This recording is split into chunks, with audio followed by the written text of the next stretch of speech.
The man who pulverized the sliding doors of St. Jude's wasn't a patient. He was a human battering ram. Standing 6 feet 8 inches and dripping with mud and fresh blood, Jackson Rourke, the Warhammer, didn't walk into the ER, he invaded it. He moved with the feral precision of a predator in a fugue state, dismantling the hospital's security team like they were made of glass. As patients screamed and doctors fled, the ER became a slaughterhouse waiting to happen. Then the unthinkable occurred.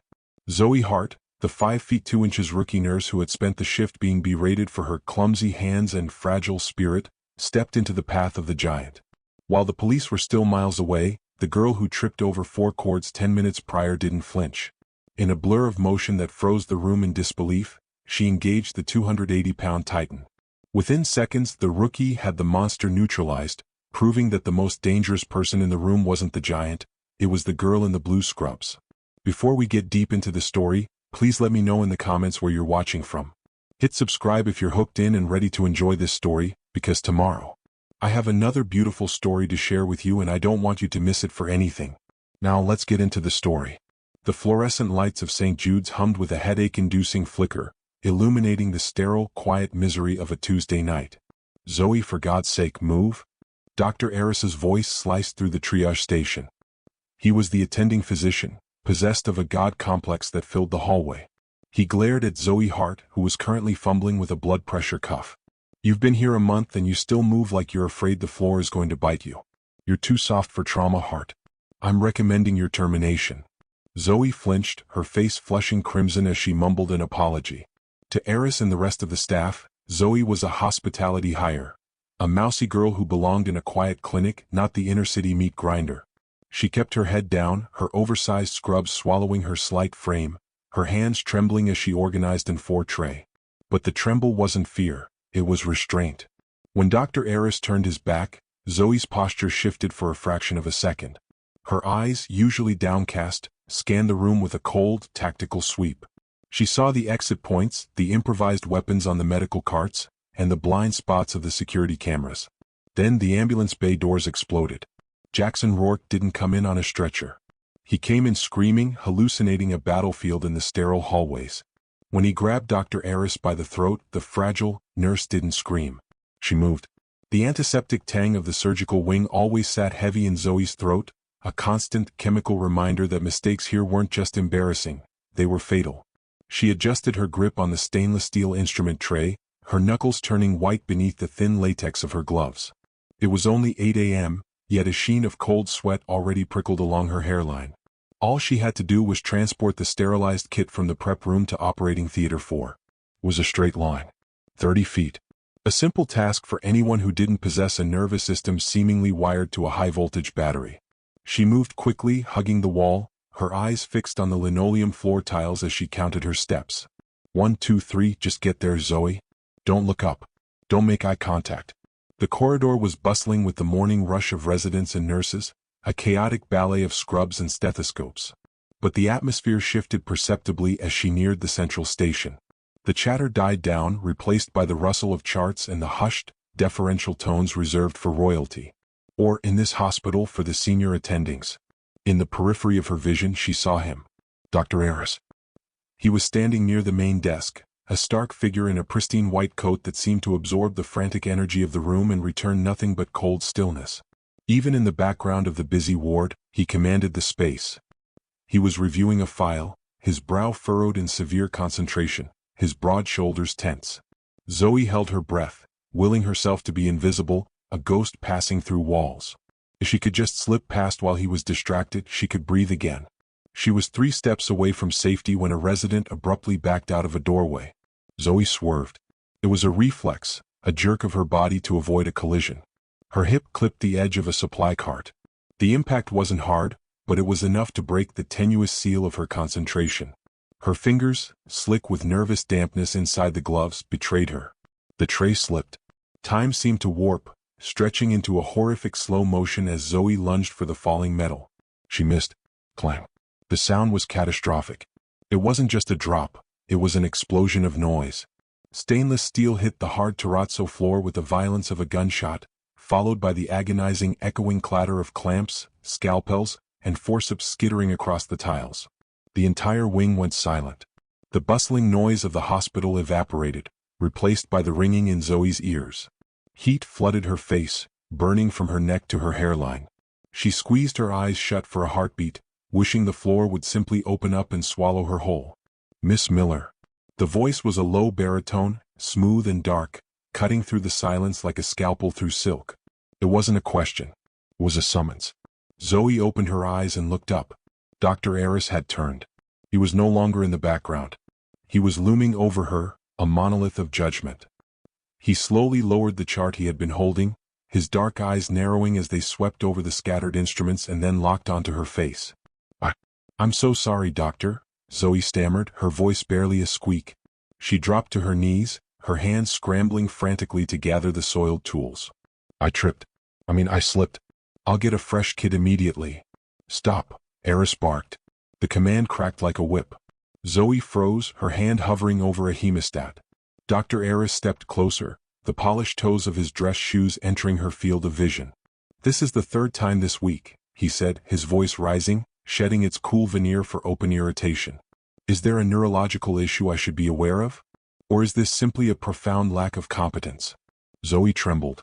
It was a visceral, uncontrollable shake that started in her core and rattled out to her fingertips. She could feel the eyes of the other nurses on her, pitying, amused, relieved it wasn't them. "I'm sorry," she whispered again, the only words her paralyzed brain could supply. "Sorry does not sterilize a trauma bay, and sorry certainly doesn't schedule my surgeries," Eris snapped, his voice echoing off the walls. "You are a hazard, Miss Miller. A liability. Look at you." He gestured vaguely at her trembling form. "You're shaking like a leaf. How do you expect to start in 4? How do you expect to assist in a code when you can't even walk down a hallway without causing a disaster?" Zoe bit her lips so hard she tasted copper. Tears pricked at the corners of her eyes, hot and humiliating. She kept her head bowed, terrified that looking him in the eye would only unleash more of his wrath. She reached for the tray again, her fingers fumbling, the metal rattling against the floor because her hands wouldn't stop shaking. "Leave it," Eris ordered. "I have to clean it." "I said leave it." He crouched down suddenly, invading her personal space. The scent of expensive cologne and harsh soap filled her nose. For a terrifying second, she thought he was going to strike her, or perhaps drag her out of the ward himself. Instead, his hand shot out. His fingers, warm and strong, clamped around her trembling wrist, halting her frantic movements instantly. The contact sent a jolt through her arm, shocking and electric, freezing her breath in her lungs. Zoe gasped, her eyes snapping up to meet his. For the first time, she saw something other than anger in the dark depths of his gaze. He wasn't looking at the mess on the floor anymore. He was staring intently at the inside of her wrist, where his thumb pressed against her racing pulse, his expression shifting from rage to something sharp, calculating, and dangerously curious. The electric tension between Dr. Eris and Zoe was shattered not by words, but by the violent crash of the pneumatic doors at the far end of the emergency bay. The sound was followed immediately by the frenetic shouting of paramedics, a chaotic chorus that usually signaled a trauma code. Eris dropped Zoe's wrist as if burned, his head snapping toward the commotion, his professional mask instantly sliding back into place. Through the double doors, a gurney careened into the triage area, flanked by 2 breathless EMTs and a police officer who looked more relieved to be rid of the passenger than concerned for his health. On the stretcher lay a man who looked less like a patient and more like the aftermath of a natural disaster. His clothes were shredded, dark with mud and dried blood, clinging to a body that was corded with dense, coiled muscle. But it was his eyes that froze the room. They were wide open, staring at the fluorescent ceiling tiles not with vacuity, but with a terrifying, predator intensity. To Jackson Rourke, the world was dissolving into static. The antiseptic smell wasn't sterile, it was the sharp tang of chemical cleaner used to scrub down interrogation cells. The bright lights overhead weren't halogen bulbs, they were the blinding, focused beams of an enemy containment unit.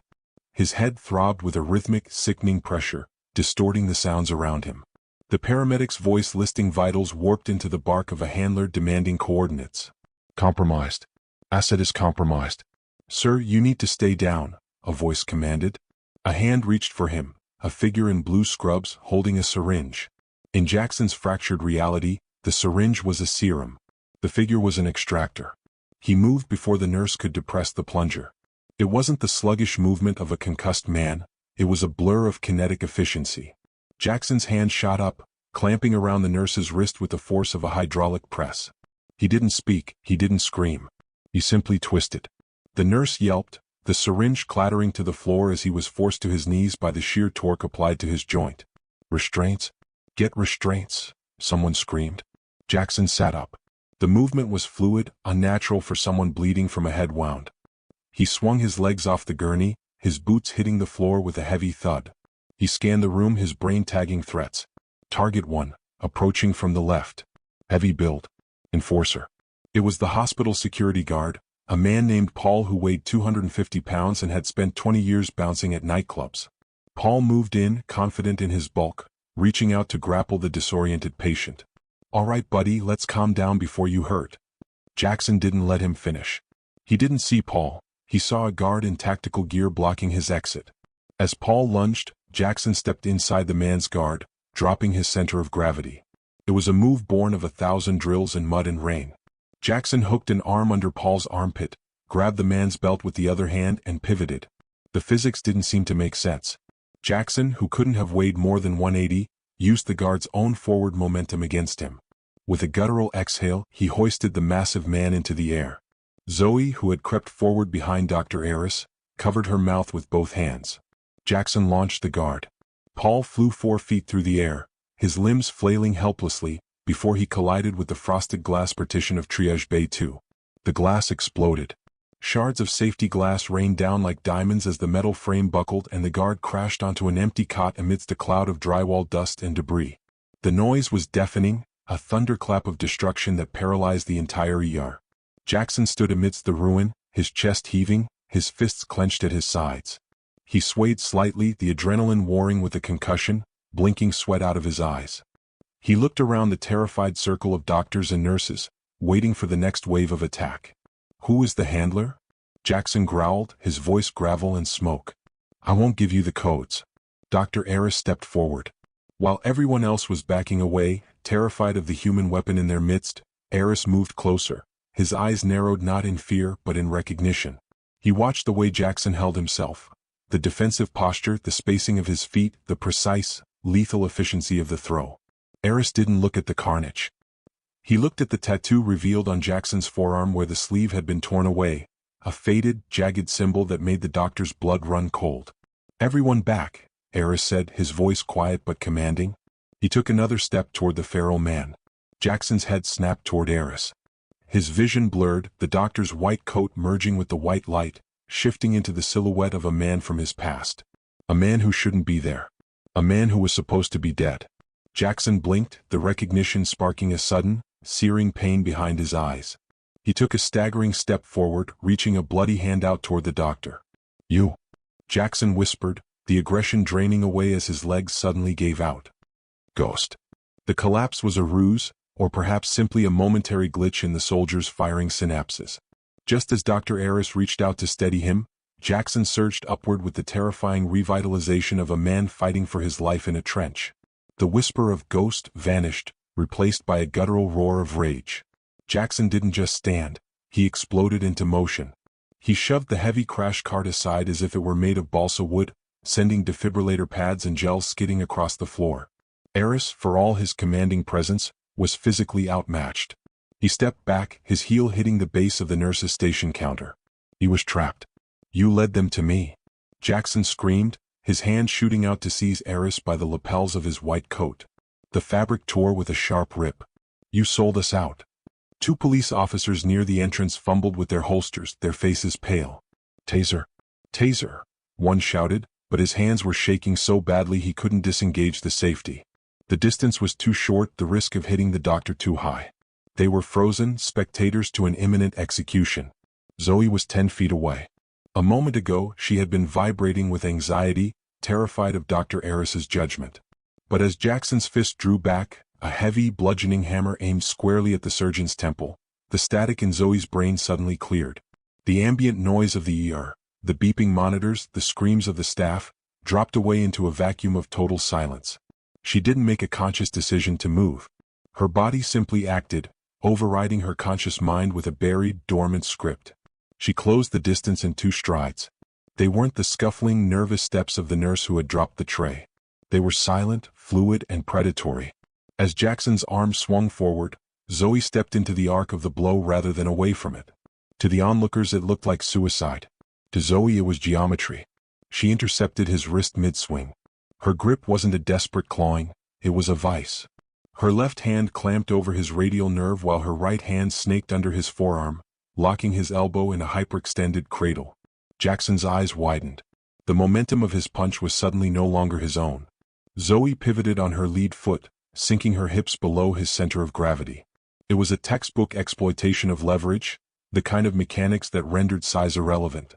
She twisted his wrist outward in a sharp, agonizing torque known as a kotegaeshi, forcing his shoulder joint to rotate beyond its natural limit. Jackson gasped, his knees buckling instinctively to save his arm from snapping. Down, Zoe exhaled, the word flat and devoid of emotion. She swept her leg backward, catching Jackson's ankle. With the leverage of her hip acting as the fulcrum and his own forward velocity providing the force, she whipped him over. The result was spectacular. The 200 pounds of combat-hardened muscle went airborne. Jackson flipped horizontally, his legs carving a helpless arc through the air, before he was slammed into the linoleum with a bone-rattling thud. The impact knocked the wind out of him, pinning him to the floor. Before he could scramble to recover, Zoe dropped her knee onto his shoulder blade, maintaining the complex lock on his wrist that kept him completely immobilized. The ER went deathly silent. The two police officers stood with their mouths slightly agape, their tasers half-drawn, staring at the petite nurse who had just dismantled a human wrecking ball in under 3 seconds. The security guard, Paul, who was groaning amidst the shattered glass of the partition, looked over just in time to see the man who had tossed him like a salad now pinned by a woman half his size. Dr. Aris stood frozen against the counter, his white coat torn, his chest heaving. But he wasn't looking at Jackson. He was looking at Zoe. Zoe blinked. The silence of the room rushed back in, the hum of the lights, the distant wail of a siren. The clarity that had possessed her evaporated, leaving her suddenly aware of her position. She was kneeling on a patient, twisting his arm at a painful angle. Her hands were steady, her breathing controlled, her posture perfect. She looked up and locked eyes with Dr. Aris. The terrifying blankness in her expression shifted, cracking to reveal confusion and rising panic. She released Jackson's arm as if it were a hot coal and scrambled backward, her back hitting the legs of a gurney. Zoe looked at her own hands, turning them over as if they belonged to a stranger. I didn't mean to. Aris straightened his coat, his eyes dark and unreadable as he stepped over the groaning form of Jackson. He walked straight up to Zoe, ignoring the police who were finally rushing in to cuff the patient. He leaned down, bringing his face level with hers, his voice dropping to a whisper that only she could hear. That was a Krav Maga suppression technique used by Mossad field agents, Aris said, the accusation hanging heavy in the air. Where exactly did a nurse from Ohio learn to break a man's arm in 3 places without sweating? I watched a video, Zoe stammered, her voice pitching up into a register of high hysteria. She scrambled to her feet, hugging her own torso as if trying to hold her shattering composure together. The lethal precision of the last 30 seconds seemed to melt away, replaced by the trembling, wide-eyed incompetence of the morning's butterfingered nurse. On YouTube. For women living alone. I panicked. Is he okay? Oh my God, did I hurt him? She looked frantically from Dr. Aris to the groaning heap of muscle on the floor, her eyes swimming with fresh tears. I didn't mean to twist it that hard. It just happened. Dr. Aris didn't blink.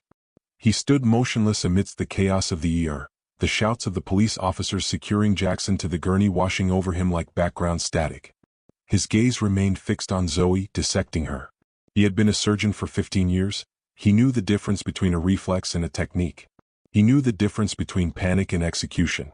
YouTube, Aris repeated, the word tasting like ash in his mouth. Yes. Like, self-defense for dummies or something. Zoe sniffed, wiping her nose on her sleeve, a crude, childish gesture that clashed violently with the tactical takedown she had just performed. Please don't fire me, Dr. Aris. I really need this job. I promise I won't touch a patient like that again. The security team was swarming now, hauling Jackson up. The man was dazed, muttering incoherent coordinates, his eyes rolling back as the sedation finally took hold. The immediate threat was neutralized, but the tension in Aris's chest tightened. Go to the break room, Miss Miller, Aris said, his voice dangerously even. Stay there. Do not speak to anyone. Do not touch anything. Am I in trouble? She squeaked. Go. Zoe fled. She didn't walk, she scurried, her shoulders hunched, disappearing around the corner with the pathetic urgency of a frightened rabbit. Eris watched her go, his jaw set. He didn't believe a word of it. The human body under stress reverts to its lowest level of training. An untrained civilian flails. They push, they scream, they cover their heads. They do not execute a joint lock that requires intimate knowledge of skeletal mechanics and leverage. He turned on his heel and strode toward his office, bypassing the nurses at the station who were excitedly reenacting the fight. He slammed his door shut, locking it, and sat behind his desk. The glow of his computer monitor was the only light in the dim room. His fingers flew across the keyboard. He wasn't logging into the medical charts. He was accessing the hospital's administrative backend, a privilege reserved for department heads. Employee search, Miller Z. The file popped up instantly. Eris leaned in, his eyes scanning the data. On the surface, it was impeccably mundane. Zoe Marie Miller. Born, Dayton, Ohio. Age 26. Nursing degree from Ohio State. GPA 3.4. Previous employment, St. Jude's Urgent Care, Columbus. It was boring. It was perfect. It was the resume of a woman who had never made a mistake, never taken a risk, and never left a mark on the world. And that was exactly why it was terrified him. Eris opened a secondary window and ran a cross-reference search on her social security number and credit history. In the digital age, everyone leaves debris. A missed utility bill, a speeding ticket, a tagged photo on a friend's timeline, a rant on a forum. Zoe Miller had nothing. Her credit score was average, with a history that only went back 3 years.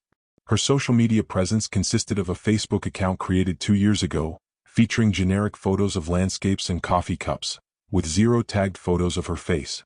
No ex-boyfriends, no family drama, no digital footprint prior to 2023. It wasn't a life, it was a legend. A backstopped identity created to withstand a cursory glance but constructed out of thin air. Eris clicked back to her employee photo. The woman staring back at him had a soft, unassuming smile, her hair pulled back in a messy bun. It was the face of the girl next door. But Eris overlaid that image with the memory of the woman who had just snapped a man's wrist. The deadness in her eyes. The efficiency of her violence. She wasn't a nurse. She was a plant. But for whom? Was she protecting Jackson, or was she here to finish the job the police had interrupted? Eris reached for his phone, his heart hammering against his ribs. He needed to call the one contact he had sworn never to use again. But as his finger hovered over the dial pad, a notification blinked onto his screen. It was a flagged update from the hospital's admission system regarding the John Doe, Jackson Rourke. Eris froze. The system showed that Jackson's blood work had just been processed in the lab. But the flagged note wasn't about his white blood cell count or toxicology. It was a system alert indicating that the patient's biometric data had triggered a silent alarm in a federal database. And then the screen flickered. The mouse cursor on Eris's screen moved on its own. It slid across the desktop, smooth and controlled, and clicked open the security camera feed for the break room. The room was empty. Eris stared at the grainy black and white footage of the vacant table and the untouched coffee pot. A message box popped up in the center of his monitor, typing itself out character by character in bright green text. "Stop looking, doctor. Or you're next." The green warning text on Dr. Eris's monitor was still pulsing when the hospital's automatic sliding doors hissed open. But it wasn't an ambulance crew wheeling in a cardiac arrest. The arrival was heralded by the screech of tires on wet pavement. A convoy of 4 matte black SUVs, heavy with armor and devoid of license plates, swarmed the emergency drop-off zone. They mounted the curb with aggressive precision, blocking the exits in a jagged phalanx of steel. The doors flew open in unison. Men poured out, moving with the synchronized liquid lethality of a hive mind. They wore tactical vests over dark civilian clothing, their faces obscured by balaclavas or the shadows of low-brimmed caps. There were no badges. No police insignia. Just the dull, terrifying gleam of assault rifles held at the low ready. At the center of the formation walked Commander Vance. He was a man who seemed to absorb the light around him. Dressed in a charcoal trench coat that cost more than a nurse's yearly salary, he moved with a slow, deliberate cadence that screamed authority. He didn't rush. Predators didn't need to rush when the trap was already sprung. Inside the ER lobby, the triage nurse stood up, phone in hand. "Sir, you can't park there. This is an emergency." Vance didn't even look at her. He simply raised a gloved hand. 2 of his operatives peeled off the formation, vaulted the desk, and ripped the phone lines from the wall. The nurse gasped, dropping the receiver as the operatives forced her down into her chair. "Secure the perimeter," Vance said. His voice was a low rumble like distant thunder. "Jam all cellular signals. Kill the Wi-Fi. If a signal leaves this building, I want the operator dead." He stepped further into the waiting room.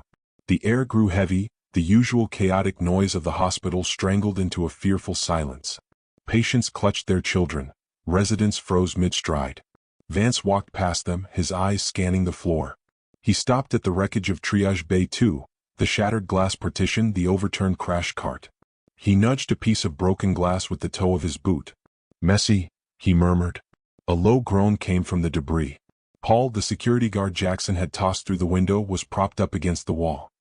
He was clutching his side, his face gray with shock, blood trickling from a gash on his forehead. Vance knelt. To an observer, it might have looked like an act of compassion. "You were the first responder?" Vance asked, his voice deceptively soft. Paul blinked, wincing as he tried to focus on the man in the trench coat.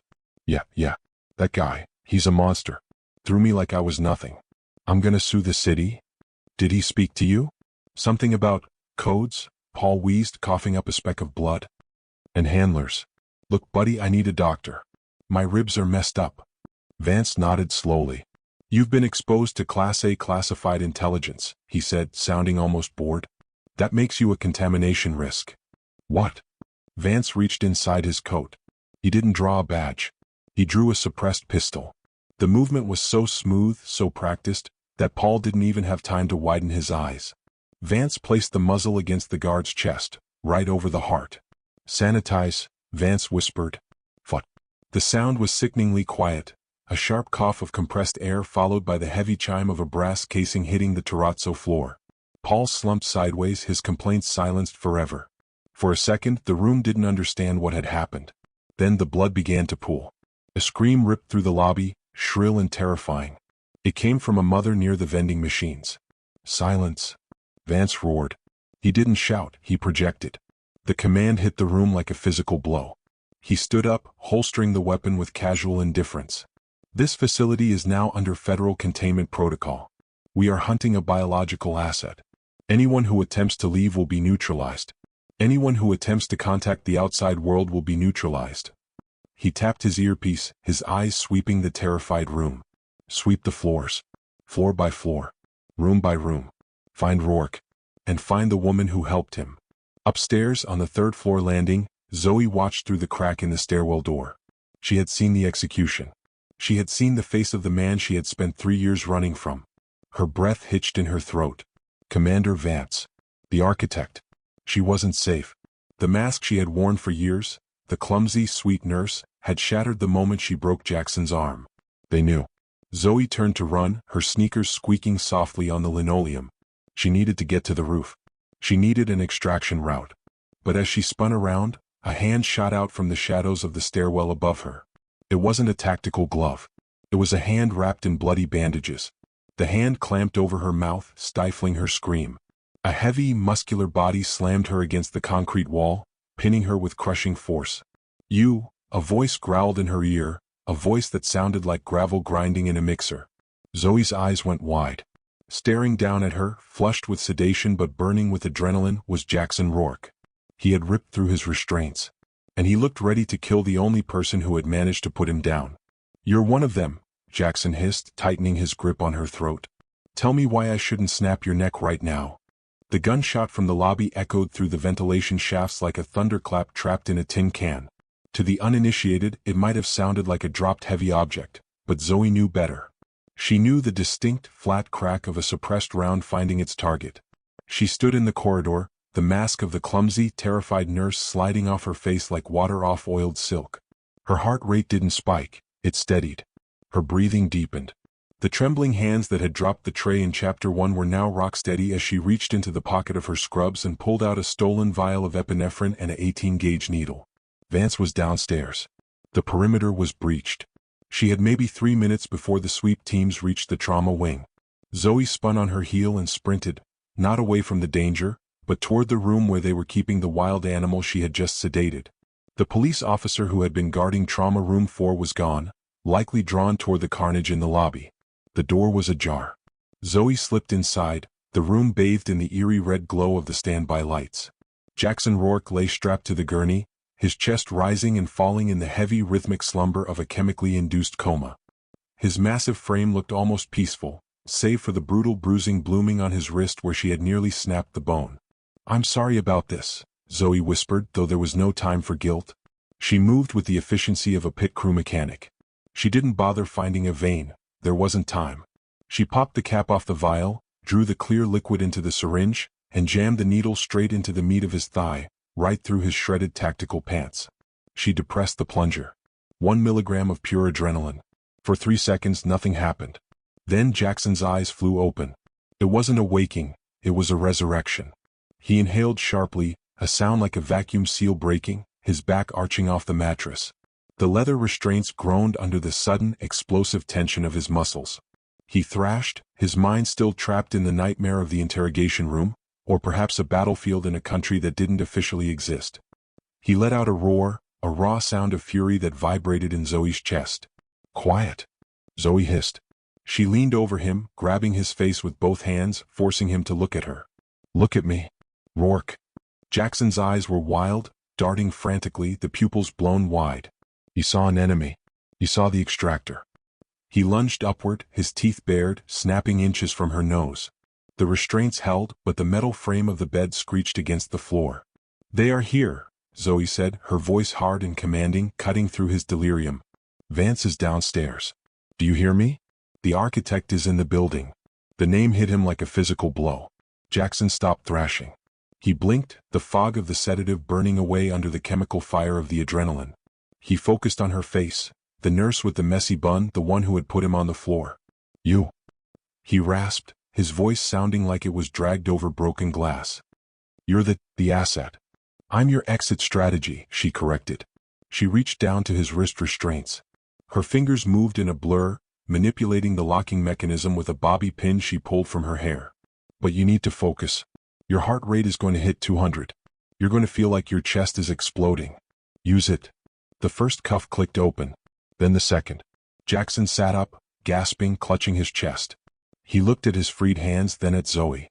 The look of betrayal and confusion was still there, but survival instinct was overriding it. "Why?" he growled. "Because I hate him more than you do," Zoe said. She grabbed his arm, the uninjured one, and hauled him to his feet. He stumbled, heavy and disoriented, leaning on her for a split second before his own strength began to cycle back online. She kicked the brake off the gurney and shoved it toward the door to create a barricade, then turned back to him. He was swaying, looking at his hands, fighting the residual dizziness. Zoe stepped into his space, grabbing the lapels of his ruined shirt. She slammed him back against the tiled wall, the impact rattling the oxygen canisters. "Wake up," she ordered, her face inches from his. "The war isn't over, Rourke. Move." Jackson stared at her. The fog cleared completely. The soldier booted up. He nodded once, a sharp, terrifying jerk of his head. "Lead the way." Zoe moved to the door, cracking it open to check the hallway. "We need to get to the subbasement. The maintenance tunnels connect to the metro." "No," Jackson said, stopping dead. He was looking at a reflection in the glass cabinet, not of himself but of the hallway behind them. "What?" Zoe hissed. "We're not going to the basement," Jackson said, his voice low and lethal. He reached for a heavy oxygen tank, ripping it from its bracket as if it weighed nothing. "Because they're not behind us." He pointed the heavy steel cylinder toward the ceiling vents just as the faint sound of magnetic boots clamping onto metal echoed from above. "They're already in the walls." The ceiling vent above them didn't just open, it exploded downward. A black-clad boot stomped through the acoustic tile, followed immediately by the barrel of a carbine. The operative was fast, dropping into the room with practiced grace, but Jackson was already moving. The oxygen tank in Jackson's hands became a battering ram. He swung it with a primal roar, the steel cylinder connecting with the operative's midsection before the man's boots even hit the floor. There was a sickening crunch of ceramic body armor meeting industrial steel. The operative folded in half, breathless and broken, crashing into the supply shelves. "We can't fight a squad in a closet," Zoe snapped, grabbing the fallen operative's radio and crushing it under her heel. "We need space. And we need weapons." "I am the weapon," Jackson growled, wiping drywall dust from his eyes. "You're a target," she corrected, shoving him toward the door. "I know this layout." The West Wing corridor is a choke point. It's narrow, lined with supply alcoves.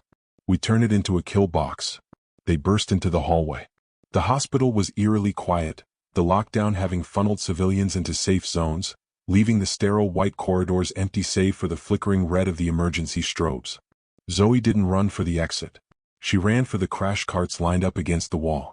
"Grab the scalpels," she ordered, tearing open a drawer labeled disinfectants. "And the ethanol. All of it." Jackson didn't question her. He ripped open a sterile pack, palming 4 No. 10 surgical blades between his fingers like shurikens. He watched as Zoe uncapped gallon jugs of 95% ethanol and industrial-grade sanitizer.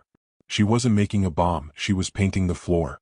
She splashed the clear, pungent liquid across the linoleum in a 10-foot arc, drenching the smooth tiles until they shimmered under the red lights. The fumes were instant and dizzying. "Paddles," Zoe commanded. She yanked the defibrillator from the cart, twisting the dial to 360 joules. The machine whined, a high-pitched mosquito sound that climbed higher and higher as the capacitor charged. "Get back." Footsteps thundered from the stairwell at the end of the hall. Heavy, rhythmic. "A fire team. Contact front," a voice shouted. 4 tactical operatives rounded the corner, their weapons raised, laser sights cutting through the gloom. They saw 2 figures standing at the far end of the hall. They saw the surrender posture, hands up. They didn't see the pool of liquid.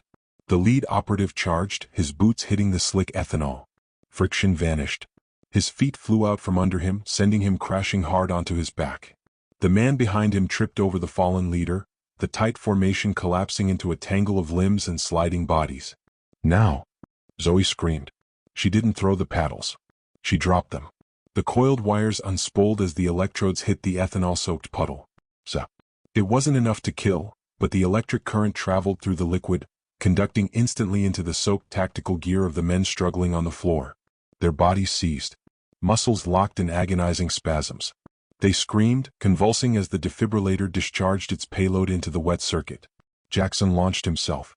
He cleared the electrified zone in a massive leap, landing on the dry tile beyond the puddle. He was a blur of violence. He dropped onto the disoriented, twitching squad with the ruthlessness of a thresher. The scalpel blades in his hand flashed. He didn't aim for the armor. He aimed for the gaps. Under the armpit. The femoral artery. The exposed neck above the collar. It was over in 6 seconds. Zoe yanked the paddles back by the cords, disconnecting the circuit. The hallway smelled of ozone, harsh alcohol, and copper blood. Jackson stood up, breathing hard. He wiped a blade on his pants. He looked at Zoe, who was calmly reholstering the defibrillator paddles as if she were tidying up a patient's room. "Effective," Jackson grunted, a grudging respect in his tone. "I was head nurse in the ER during the riots of 22, Zoe said, her voice flat. "You learned to improvise." She stepped over a groaning operative, checking his belt for a keycard. "We need to get to the radiology department. The MRI magnet is the only thing strong enough to scramble their comms if they try to call for backup." "Wait," Jackson said, holding up a hand. He tilted his head, listening. The silence of the hospital returned, but it felt heavier now. The air pressure in the corridor seemed to shift. "What is it?" Zoe whispered. "The air conditioning," Jackson said, his eyes narrowing. "It just stopped." Zoe looked up. The low hum of the HVAC system had died. And in the sudden quiet, a new sound emerged. A soft, rhythmic thump-thump-thump coming not from the hallway, but from the elevator shaft behind them. The digital display above the elevator doors flickered. It wasn't moving between floors. It was descending. Fast. "That's not a service elevator," Zoe said, stepping back.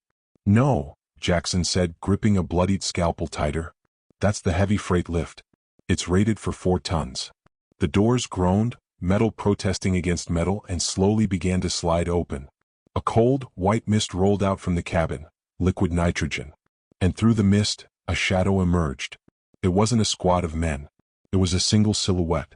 Massive, armored, and holding a rotary cannon that looked entirely too large for a human to carry. "Run," Jackson whispered. They burst through the double doors of the radiology department, the heavy thud of the rotary cannon tearing up the drywall behind them. Jackson was flagging, his breath coming in ragged hitches, the adrenaline cocktail burning through his system faster than his body could replenish it. "In here," Zoe shouted, shouldering open the heavy, shielded door of MRI Suite 1. The room was vast, dominated by the massive donut-shaped cylinder of the 3 Tesla MRI machine. It hummed with a low rhythmic chirp, a sleeping giant. "It's a dead end," Jackson rasped, looking for a vent or a secondary exit. "It's not a room," Zoe said, her eyes manic. "It's a magnet. A superconductor. 30,000 times stronger than the Earth's magnetic field." She spun on him. "Check your pockets. Belt buckle. Boots. If it's ferrous metal, it's about to become a projectile. Strip it. Now." Jackson didn't hesitate. He ripped off his tactical belt and kicked off his steel-toed boots, standing in his socks and bloodied shirt. Zoe frantically scanned the control console behind the observation glass. The machine was in standby, but the magnet was always on. Physics didn't have an off switch. The doors to the suite flew open. Commander Vance strode in, flanked by 3 elite operatives. They were laden with gear: assault rifles, sidearms, Kevlar vests with ceramic plates, and heavy communications rigs. They looked like walking tanks. "Nowhere left to run, Miss Miller," Vance said, his voice smooth, unaffected by the chase. He raised his pistol. "Get down!" Zoe screamed, dropping behind the non-ferrous plastic console. The operative stepped across the yellow warning line on the floor. The laws of physics took over instantly. The reaction wasn't a slide, it was a violent, invisible seizure. The assault rifles strapped to the operative's chest didn't just feel heavy, they became living things yearning for the bore of the magnet. One operative was lifted off his feet, his rifle dragging him horizontally through the air. He slammed into the face of the machine with a bone-shattering crunch, pinned helplessly by his own weapon. Another screamed as his sidearm ripped through its holster, tearing the fabric of his pants before flying across the room like a bullet, embedding itself in the drywall inches from Zoe's head. The room erupted into chaos. The air filled with the screech of metal shearing and the terrified shouts of men who suddenly found their own equipment turning against them. Vance, smarter than his men, had felt the tug on his belt buckle instantly. He dropped to a crouch, fighting the invisible current. He released his weapon, letting it clatter away toward the machine, and drew a knife from a sheath on his ankle. It was black, non-reflective. Carbon fiber. "Clever," Vance sneered, his eyes locking onto Jackson. "But magnets don't stop carbon." He lunged. Jackson met him in the center of the room, away from the strongest pull of the magnet. Without his boots, Jackson gave up traction, but he had the reach. He threw a straight jab, but Vance slipped it with terrifying ease, slashing the carbon fiber blade across Jackson's ribs. Fresh blood sprayed the white floor. Jackson roared, grappling Vance, but the commander was fresh, skilled, and ruthless. Vance drove a knee into Jackson's gut, doubling him over, then hammered an elbow into the base of his skull. Jackson went down hard.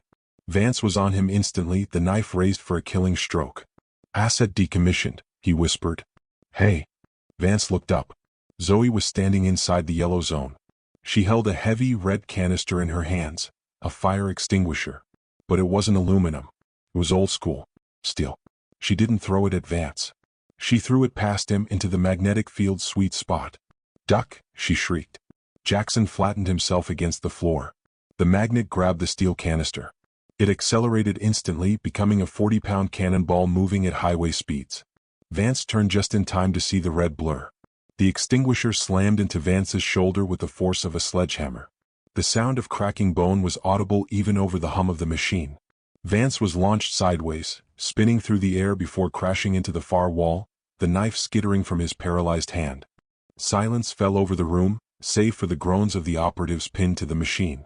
Jackson pushed himself up, clutching his bleeding side.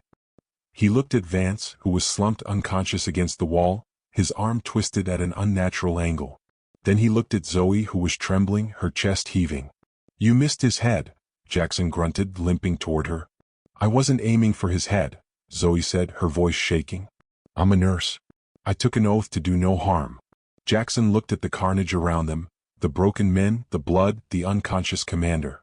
He actually cracked a smile, a grim, bloody expression. "I think you might have violated that oath, Miller."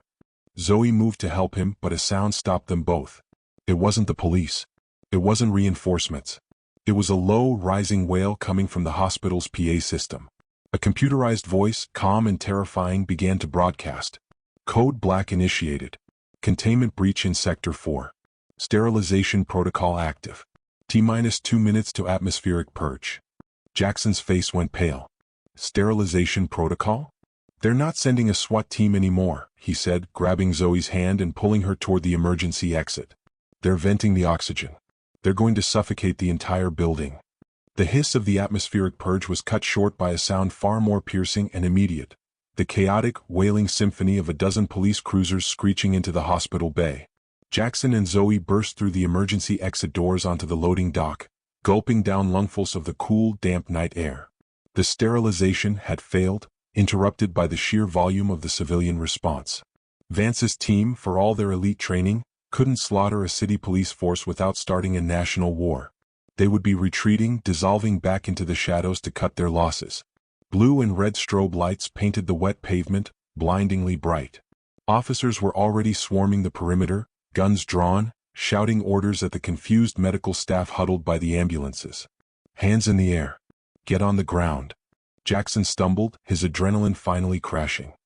He leaned heavily against a concrete pillar, clutching his side where Vance's knife had done its work. He looked like a nightmare, blood-soaked, wild-eyed, a savage risen from the dead. Zoe stood next to him, her scrubs ruined, her hair a disaster. She watched the approaching officers, her chest tightening. To Jackson, the police were rescue. To Zoe, they were just another cage. If they took her statement, they would run her prints.